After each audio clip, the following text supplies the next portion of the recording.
예, 안녕하세요. 김용입니다. 자, 오늘은 육아직급여 신청 기간에 대한 판례를 소개해 드리도록 하겠습니다. 보통 사회보장 수급권에 대해서는 다양한 규정을 두고 있습니다. 육아직급여는 신청 기간을 두고 있고 또 소멸시효에 대한 규정을 과거에는 별도로 두고 있었어요. 그러다 보니까 이 신청 기간의 성격이 뭔지 이게 문제가 된 그런 판례로 이해하시면 되겠습니다. 자, 이제 이 근로자가 자녀를 출산했고요. 2014년도 12월 30일부터 2015년도 12월 29일까지 육아직을 사용했습니다. 1년을 사용한 거죠. 그 다음에 육아직 급여를 청구를 했는데 2017년도 2월 24일자로 이제 육아직 급여에 대한 신청을 했습니다. 그런데 우리 법에 따르게 되면 육아휴직을 시작한 날 이후에 1개월부터 육아휴직이 끝나는 날 이후에 12개월 이내에 육아직 급여를 신청을 해야 된다. 이런 조항을 두고 있습니다. 그러니까 적어도 육아직 끝난 날 종료일부터 12개월 이내에 신청을 해야 되는 거죠. 근데 이 2017년도 2월 24일자는요. 육아직 종료일부터 12개월이 경과한 날인 겁니다. 그래서 노동청에서는 육아직 급여에 대한 거부를 했습니다. 자, 그런데 근로자 입장은 아니 12개월 이내에 신청해야 된다. 이 조항은 훈시 규정이다. 이게 우리나라는 과거에는 소멸시효 규정을 따로 두고 있었거든요. 그래서 소멸시효 규정을 두고 있으니까 3년 안에만 하면 문제가 없다라고 하는 그걸 주장하게 되고 노동청에서는 70조 이하이 제척기간이기 때문에 반드시 12개월 이내에 신청을 해야 된다. 이게 신청하지 않게 되면은 이 권리는 소멸한다. 이런 주장을 했던 겁니다. 자, 이게 좀 만만치 않죠. 보통 사회보장 수급권에 대해서는 우리가 추상적 권리로 이해합니다.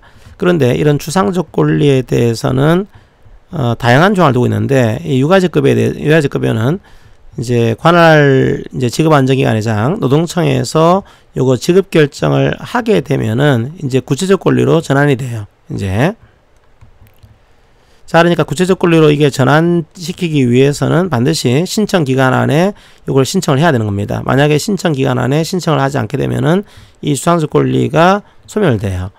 그러니까 이제 12개월이라고 하는 이 기간은 우리 판례의 기본 입장은 이게 제척 기간으로 이해하게 됩니다. 단순하게 훈시 규정이 아니고 강행 규정으로서 12개월 안에 신청을 해야지만 이 추상적 권리가 구체적인 권리로 전환되는 거다. 이렇게 이해하게 됩니다. 만약에 12개월 이내에 이걸 신청하지 않게 되면은 이 권리 자체가 소멸하는 것으로 그렇게 우리 판례는 보게 되는 거죠. 자, 그러면 구체적 권리로 전환되게 되면은 이때부터는 이제 소멸시효에 대한 규정을 적용하겠죠.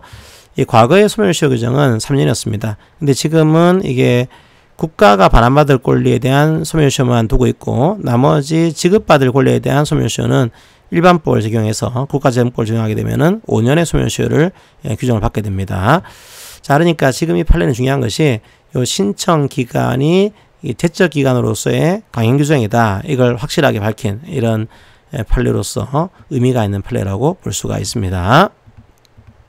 자, 판례를 볼까요? 지금 육아직 종료일부터 12개월 이내에 신청해야 된다라고 되어 있는데 과연 이 성격이 뭐냐 이거죠? 자, 이건 제척 기간입니다. 그리고 이 규정은 강행 규정이에요. 이 왜 이제 문제가 되는가 하면 70조 2항에서는 신청 기간을 규정하고 있었고요. 과거에는 이제 107조 1항에서 소멸시효를 규정하고 있었습니다. 지금은 이제 소멸시효 규정을 삭제하면서 국가재정법으로 넘어갔는데 어쨌든 간에 신청기간과 소멸시효가 동시에 있는 거죠. 그러다 보니까 이 관계가 헷갈린 겁니다. 자, 우리 판례 기본 입장은 70조 2항과 107조 1항은 이게 입법 유형이 다양하게 있습니다. 그런데 우리 육아직급에 대해서는 제척기간에 관한 규정과 소멸시효에 관한 규정이 병존하는 형태로 보게 됩니다.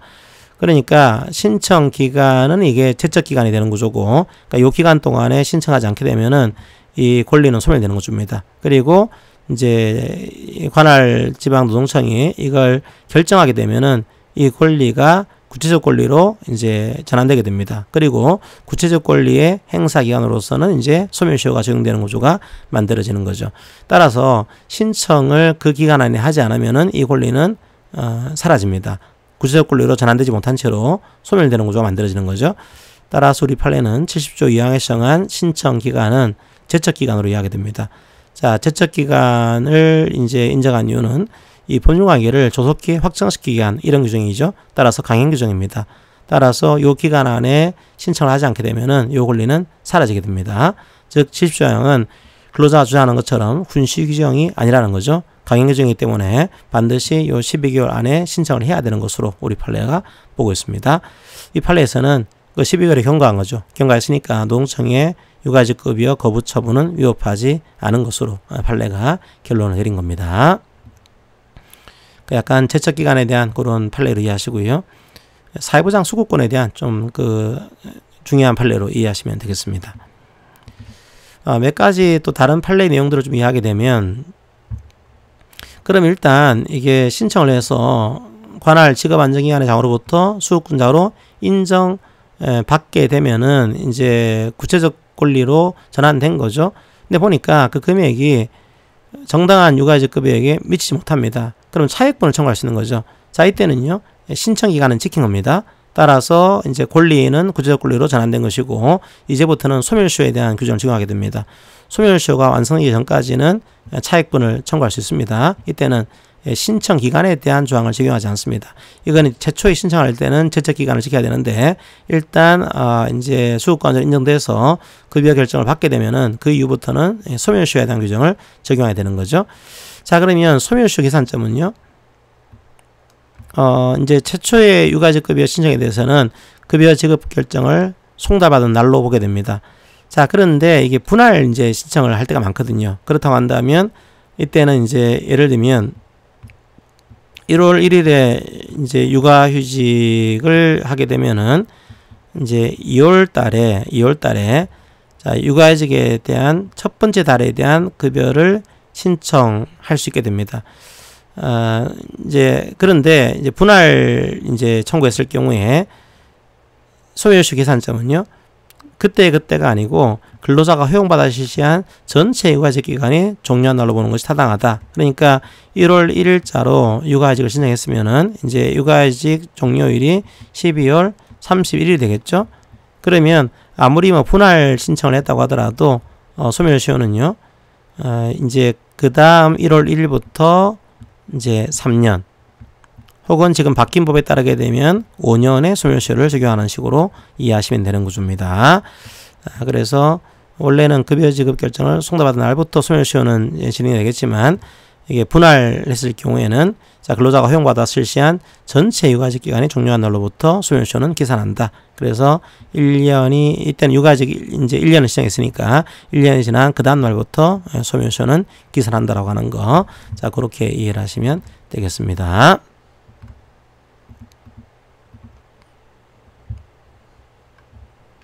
그래서 추가 청구를 할 수 있는 육아휴직급여 청구권의 소멸시효 계산점은 말씀드렸죠. 최초 육아휴직 급여 신청에 대해서 급여 지급 결정을 송달받은 날로 한다.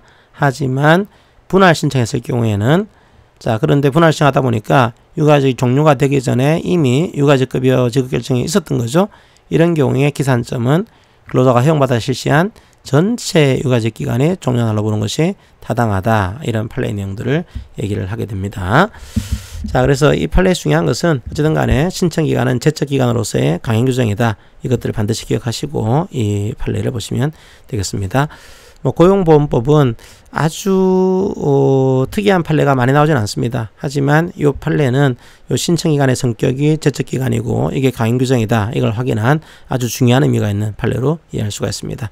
기억하시고, 소멸시효는 그 외에 이제 이 권리가 발생한 다음에 소멸시효에 대한 권리 행사 기간으로 이해하시고서 소멸시효 계산점만 좀 보시면 되는 구조입니다. 자, 오늘 판례가 있는 것으로 마무리하겠습니다. 감사합니다.